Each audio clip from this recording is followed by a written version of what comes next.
Oh, that's a massive shot. Down to centre going short into Mahmood Haq. बिस्मिल्लाहिर्रहमानिर्रहीम। आप देख रहे हैं मेरा YouTube channel the match winner.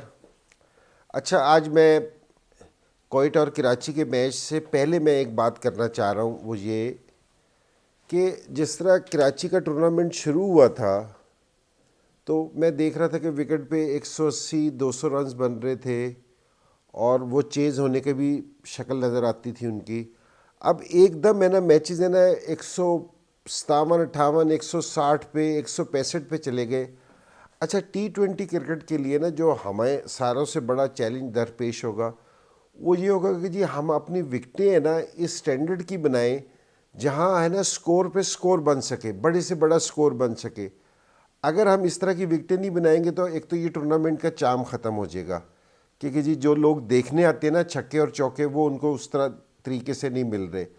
और दूसरी चीज़ ये है कि जी हमारे प्लेयर्स को, हमारे बैट्समैनों को 200 रन्स चेज़ करना नहीं आएगा, क्योंकि जी हमने चेज़ किस तरह करना है, और हमारे बॉलर्स को उस कंडीशंस पे बॉलिंग करनी नहीं आएगी। अगर आप इंटरनेशनल एरा में सारी जगह देखें ना तो आजकल 140, 50, 60 रन्स है ना, ये कोई इतना स्कोर नहीं है कि आप बिग बैश देख लें या आप अभी इंग्लैंड की और साउथ अफ्रीका की सीरीज़ देख लें कि उन विकेटों को जिनको हम कहते थे कि जी मुश्किल पिचेस हैं और सब कॉन्टिनेंट की पिचेस बैटिंग के लिए आसान है, तो वहाँ भी 220, 222 चेज़ हो रहा है। तो यहाँ आके ना थोड़ा सा मुझे सारों से पहले है ना मैं इस चीज़ पे था कि जी विकेटों का स्टैंडर्ड है ना हमें ज़रूर बेहतर करना चाहिए और थोड़ी सी बैटिंग के लिए ना मुआफ़िक होनी चाहिए। तो ये हमारी लीग के लिए बहुत अच्छी चीज़ है। सारों से पहली तो ये वाली चीज़।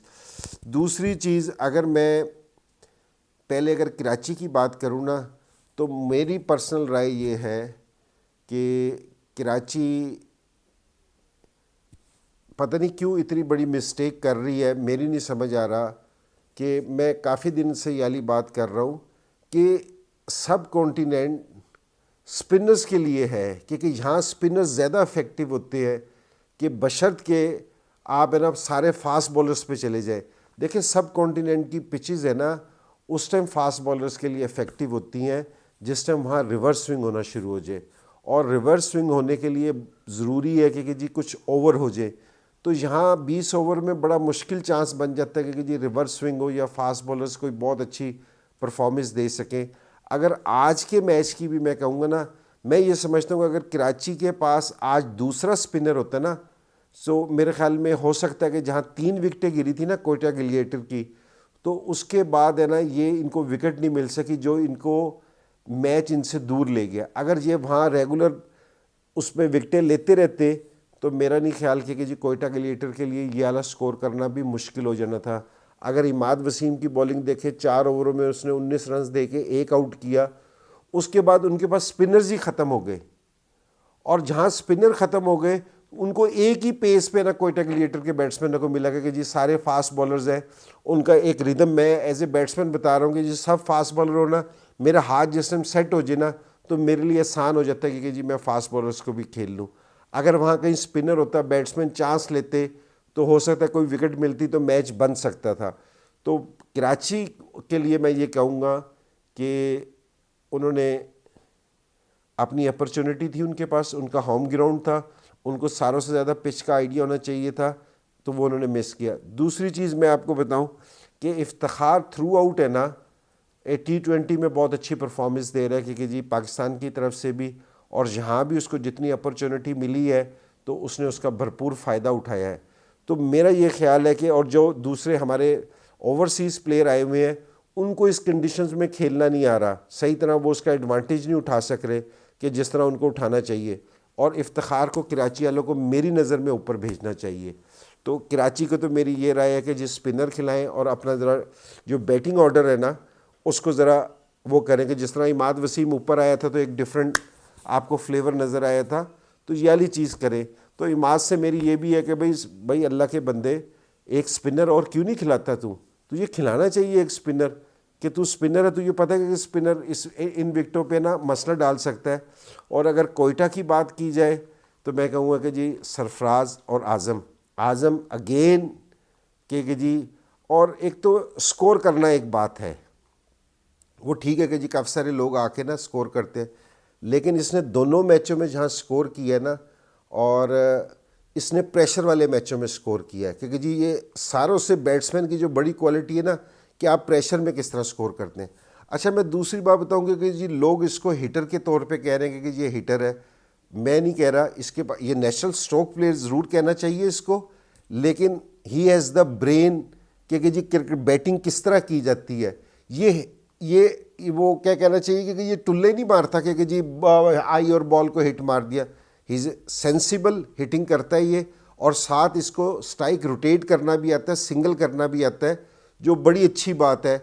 सो आज़म को दोबारा से बहुत मुबारक हो, और कि जिस तरह का वो खेला। और एक क्रेडिट है ना सरफराज को दिया जाएगा एज ए सीनियर पार्टनर। जिस तरह सरफराज ने उस प्रेशर वाले में कि आज़म को खिलाया और ख़ुद खेला, तो क्रेडिट गोज़ टू सरफराज, क्योंकि जी उसने प्रेशर में भी अपने नर्व्स को कंट्रोल रखा। ये एक सीनियर प्लेयर की निशानी है कि ख़ुद भी स्कोर करता है और टीम को भी लेके चलता है। तो कोयटा ग्लेडिएटर को मुबारक हो, सरफराज को बहुत मुबारक हो ये वाली विक्ट्री, क्योंकि कराची को कराची में हराना तो मेरे ख़्याल में होम टीम को हराना उसके शहर में तो सारी टीमों का ड्रीम है जी। और जो अगला मैच है वो इस्लामाबाद और लाहौर कलंदर का है।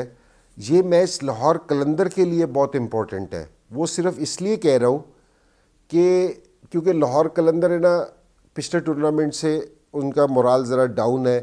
पहला मैच हार गए तो उनका ज़ाहिरी बात है कि जी हर टीम का ना मोराल डाउन हो जाता है।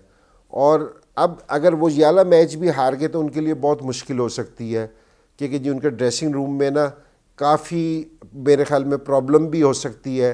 कि इस ये नहीं कि लड़ाई हो जाएगी, लेकिन मेरा मोराल के हिसाब से कह रहा हूँ क्योंकि जी वो डाउन हो जाएंगे। और आज उनका मैच बहुत टफ है कि अगर मेरे से कोई ओपिनियन ले तो मैं ये कहूँगा कि जी इस्लामाबाद की टीम है ना, ये इवेंट की ना सबसे मजबूत टीम मुझे नज़र आ रही है।